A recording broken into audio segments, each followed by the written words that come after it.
Is your child already dreading summer celebrations and get togethers? If so, as a parent yourself, you're probably also anxious about the meltdowns, the tantrums, the inevitable tears that come with these overstimulating experiences. If your child does have a sensory processing sensitivity, you've probably tried things to help them get through it. Maybe noise canceling headphones, avoiding the fireworks altogether, leaving early.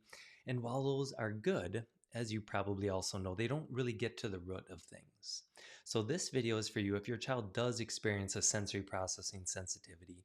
In fact, studies show at least 1 in 6 kids in the US do have challenges with sensory issues. Now, what a lot of doctors, physicians, pediatricians don't know and don't tell you is that yes, things to help get through the situation are good, but there's often a deeper root neurological imbalance. And what we find in our office, where we specialize in sensory processing, is that if we can help your child's nervous system process the world better, you have to do far fewer aids and little crutches and band aids to get through a situation. Just 3 weeks ago, I was listening to a podcast by an OT who specializes in helping homeschool families give better support for their sensory kiddos. And she ultimately gave two main solutions or two main things to help with.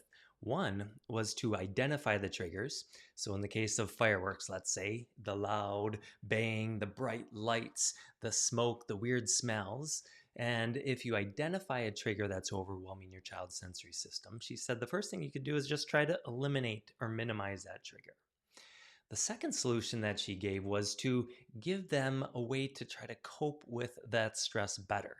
Maybe it was a deep breathing technique. Maybe it was squeezing um, like a little stim toy. And again, what I started thinking about when I was listening to this podcast is well, you can either avoid or help cope, but what about a third option? And that's something we do in our office all the time is actually helping the nervous system heal from the inside. So now instead of needing to avoid things all the time, your child can actually handle them better. Take little Amber, for example. She had a very strong sensory issue to touch. And one of the things mom said is she wouldn't wear socks. And so rather than giving her clothes that were super comfortable, we actually started working with her. And a few weeks into care, I looked down and you're like, hey, you're wearing socks today. She goes, yeah, I slept with them on last night. No big deal. And so what was happening is her nervous system was now not needing to just like cope with tags or seams better, but actually get healthier and heal.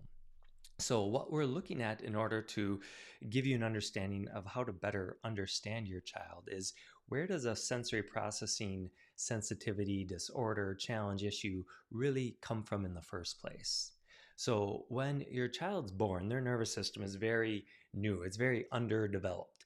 When they're born, lights are too bright, noises are too loud, grass on their feet is probably going to be too much right away.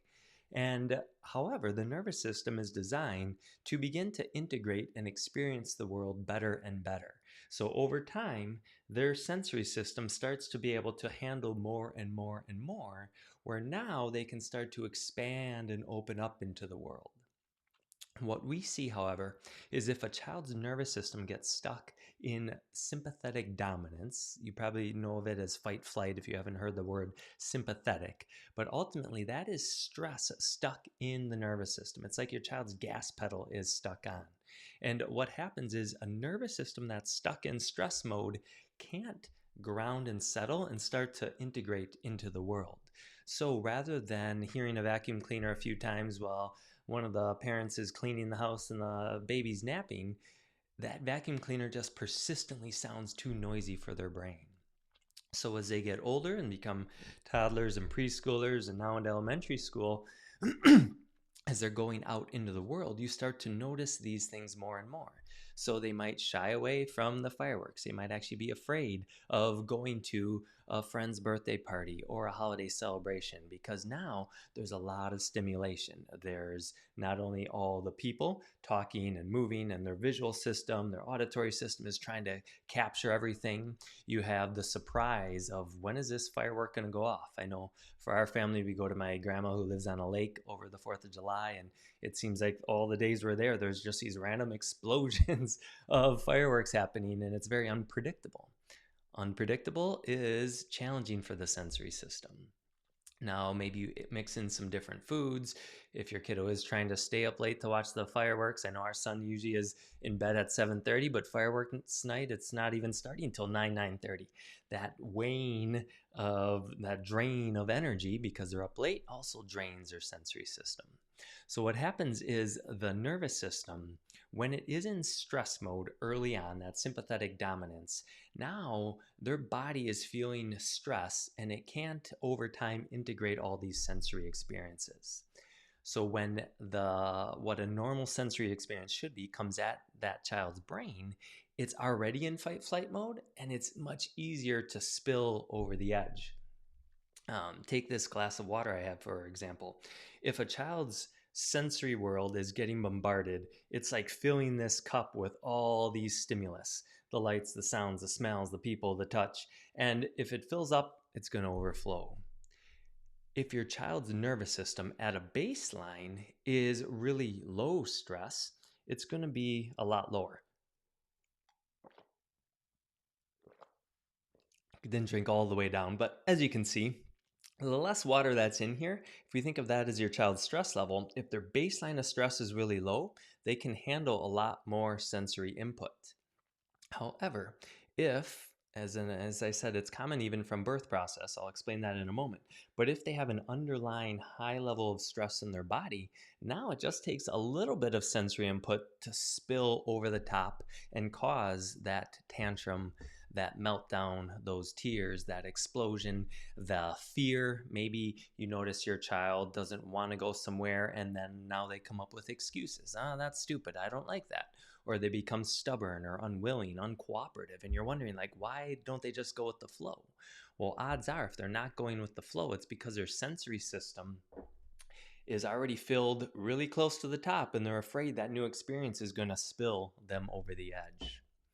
Now, I mentioned early on what can throw your child's nervous system into a stress mode. One of the most common things that we see with kiddos with sensory processing sensitivities is actually a difficult labor and delivery. So maybe C-section, forceps induction, a stalled labor, a really long labor, even sometimes a really quick labor. Baby gets pushed through really fast. And ultimately, all those things put extra pressure on baby's upper part of their nervous system along their brainstem and upper part of their spinal cord. What this has to do with sensory processing is if this gets thrown off early on, and I'll show you here what we're looking for in our office. But what happens is if that gets thrown off, it sends the nervous system into a stress mode and it prevents them from coming down from that stress. So in this picture here, we have this scan on the right I'm going to talk about here first. This is one of the ways we're looking for nervous system stress in our office. As you can see with this kiddo, a ton of stress in the upper neck. That's what these red bars mean. White is ideal, moderate is the blue, mild is this green. So if we see extra nervous system stress on these scans, this is a thermal scan, so it's comparing temperature to both sides. And this upper neck area is a nerve called the vagus nerve. So if you've been looking into helping your kiddo with sensory issues, you've likely stumbled across the vagus nerve at some point. The reason it's so important is it's the brake pedal that helps our brain and our nervous system come down from stress.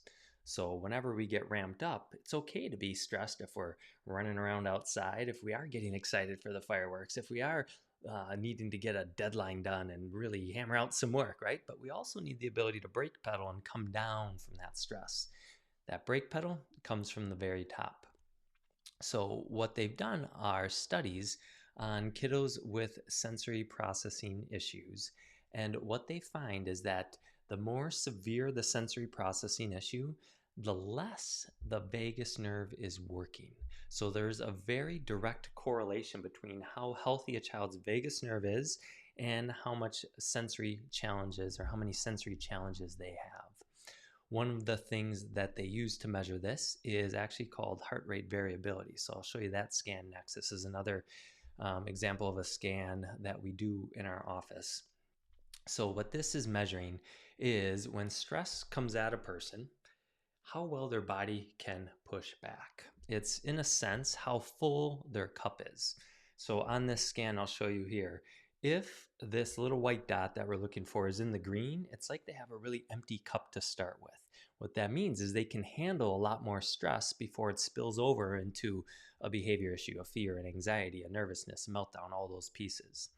However, this white dot I'll show you here, if it starts to drift out of the green, what that means is that at rest, waking up in the morning, week to week, day to day, month to month, they already have a really high stress level. And so now they don't have as much ability to handle something new coming at them. So, green is like you're starting with an empty cup in this analogy, and you have lots of room to fill your cup with stress as you go through the day. The lower this white dot goes, the further away from the green it goes, the more baseline stress someone's nervous system has. And as a result, the less they can handle when it's coming at them during the day. And that's why they actually use this very technology to do a lot of studies when it comes to sensory processing. So, with that, what I love helping parents with and why I'm sharing this video is that if you are trying to find a help for your child and you feel kind of stuck, maybe they've done OT therapies, they've done primitive reflex integration, you've tried lots of different at home strategies, you've done things to minimize, try to eliminate stress, you've done things to help them cope with it better, but you find it's just a lot of work. Maybe you do all the right things and yet it feels like you're still walking on eggshells, or you're still not sure how the day is going to go, or like, oh man, my daughter didn't get a good night of sleep last night, today's going to be really tough. If those are the scenarios you've been through, that's where I would encourage you to look into neurologically focused chiropractic. What we do in our office, we specialize in pediatrics and sensory processing because we're helping the nervous system heal, helping the nervous system get out of fight flight, start to activate the brake pedal mode. And when that happens, now they can start to handle the world better. So if that interests you, please take a look at our website, check out other videos that we made, give us a call, shoot us an email, reach out. We're here for you.